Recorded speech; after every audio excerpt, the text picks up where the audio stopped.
Anybody who has been beaten by their parents, I am very sorry, and I did not mean to be insensitive with that. Yeah. All love.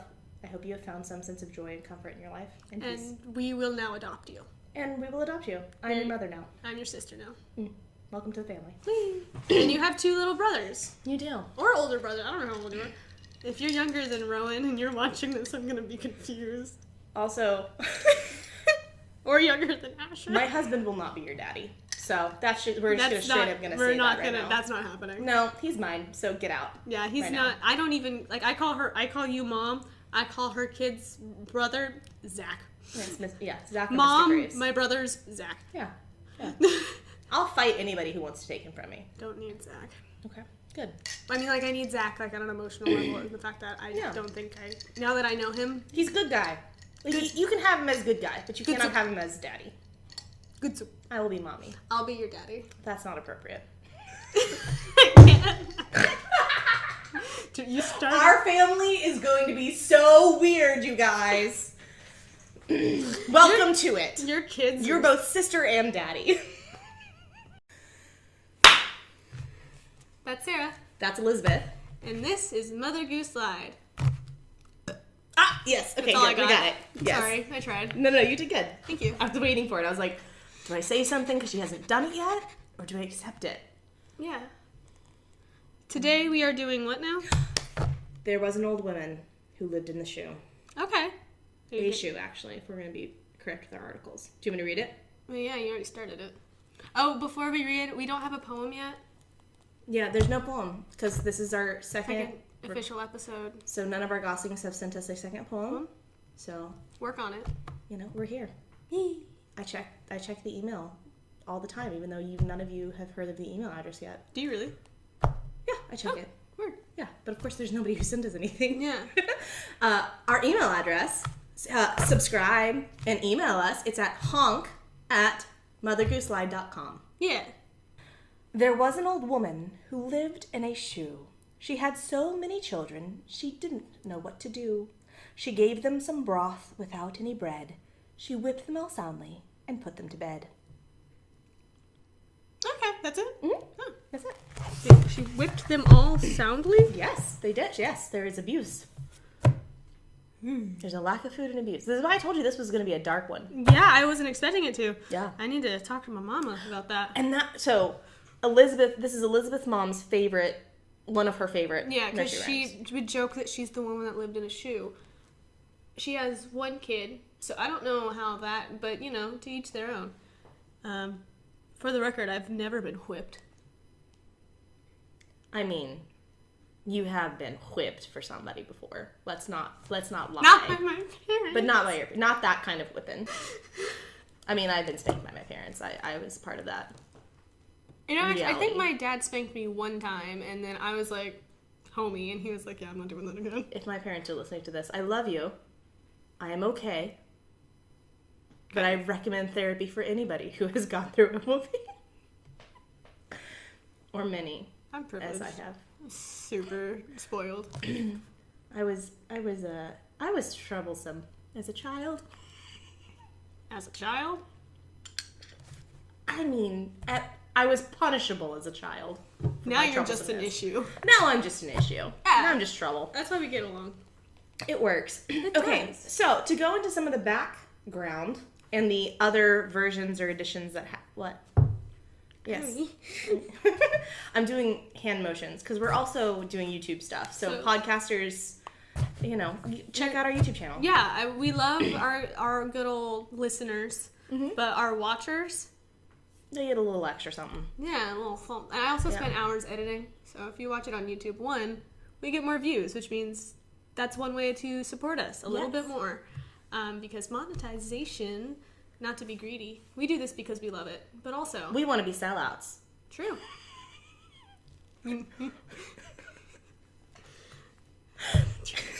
I was trying to be civil about this.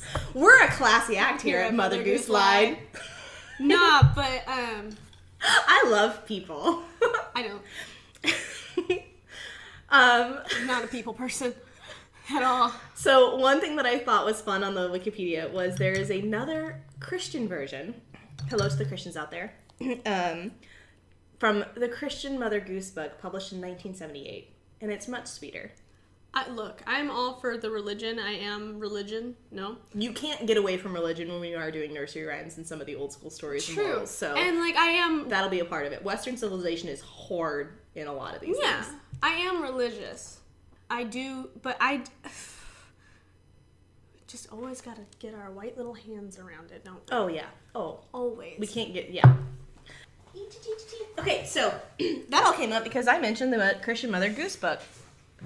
Published in 1978, which is a much lot. Yeah, it's fine. It's still a strawberry. I know, but it looks imperfect foods. You know, hey, sponsor us. We're here. Contact me. honk@mothergooselied.com. I love them. Yeah, it's great. I'm here for it.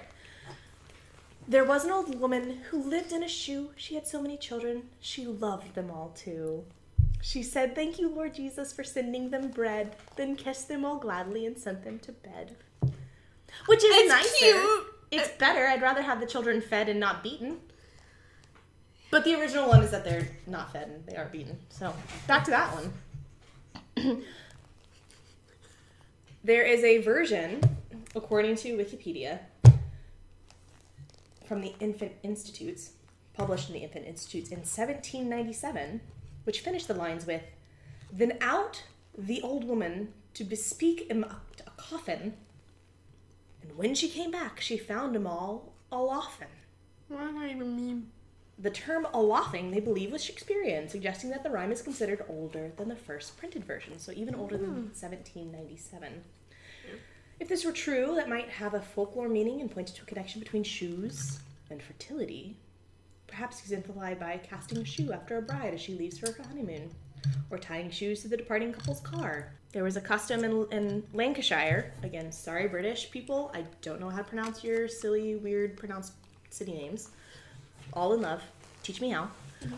It's the custom for females who wish to conceive to try on shoes of a woman who had just given birth. So, fertility. Wait, so they... Hold on. Sorry, my straw is causing me issues. No, you're fine.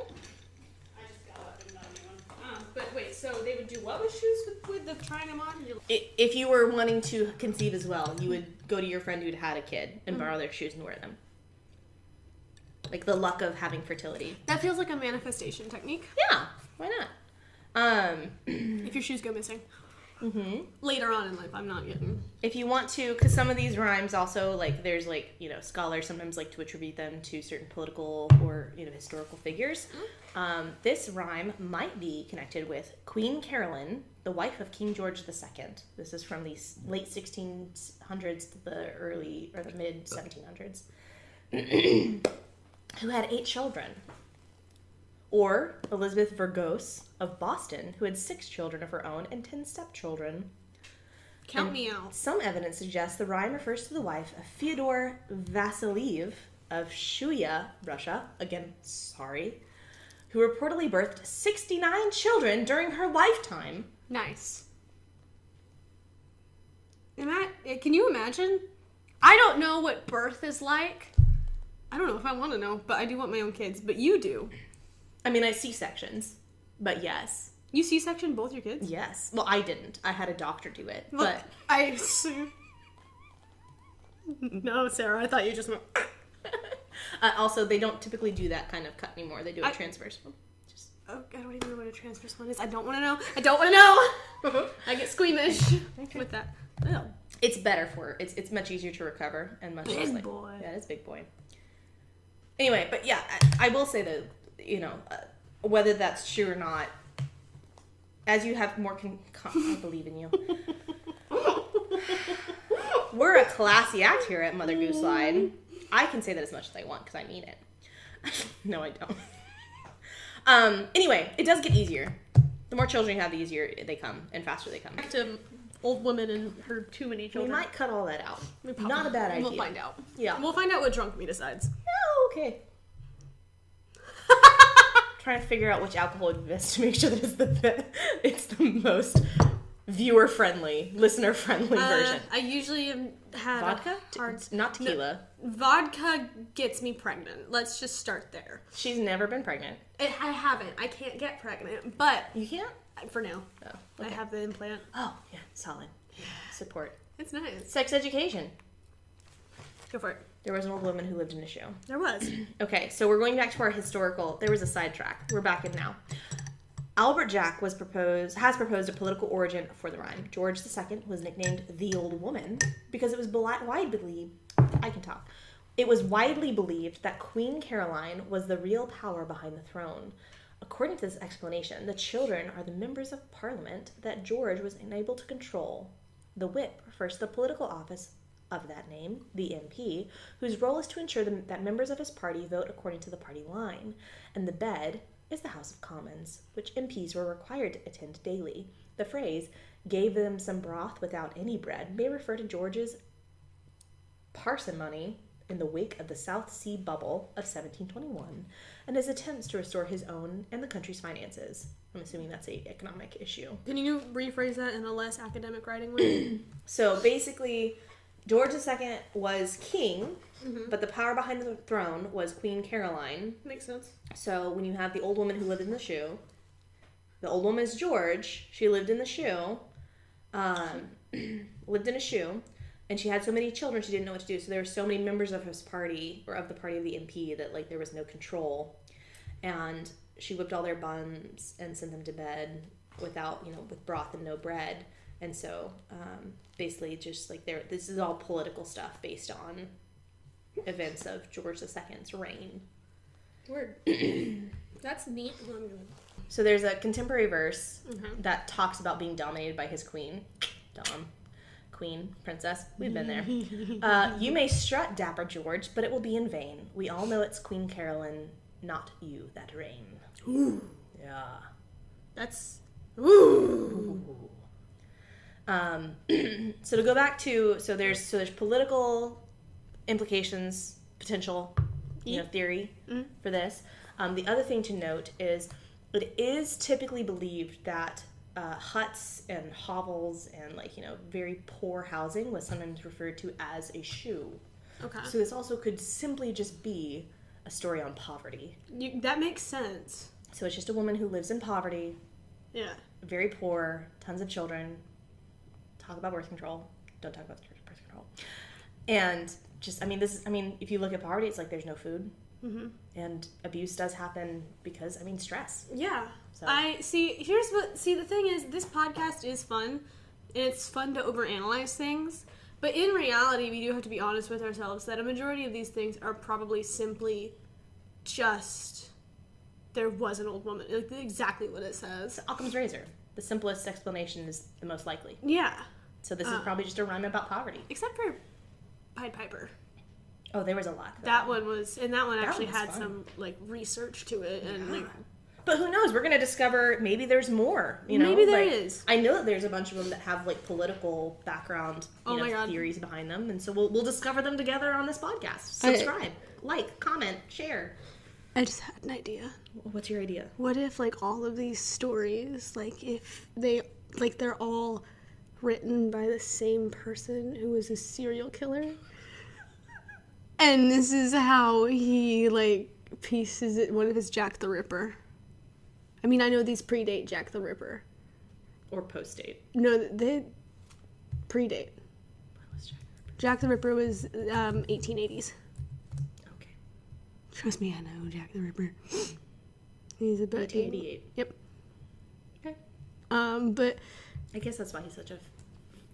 there's enough evidence about Jack the Ripper that it's modern enough that there's evidence, but ancient enough that, will there ever be fully inside? It's modern enough to where there are actually some, pictures of the victims. It's so cool. In a bad way. But, what if all of these are, a trail? I think that would be cool. Okay. It's completely impossible, but... I wouldn't say all, but I bet we could probably, maybe in one of our episodes, we pick our, our favorite, we construct our serial killer. I'm being summoned. You also have to pick up your child. I do also have to do that. Do you want me to pause this? Yes. Okay, pausing. Wait, unless it's my mother. Unless it's your mother. Is it your mother? Hello, mother.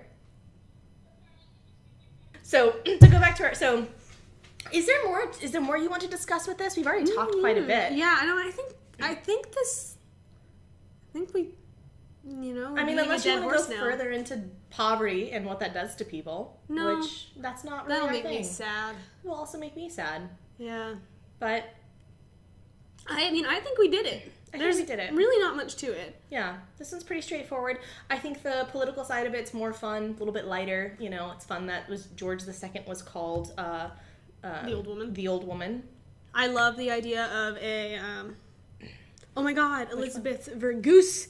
Goose. I said that. I know. I just I heard it. Reading it versus hearing it. Yeah, all that jazz. And all that jazz.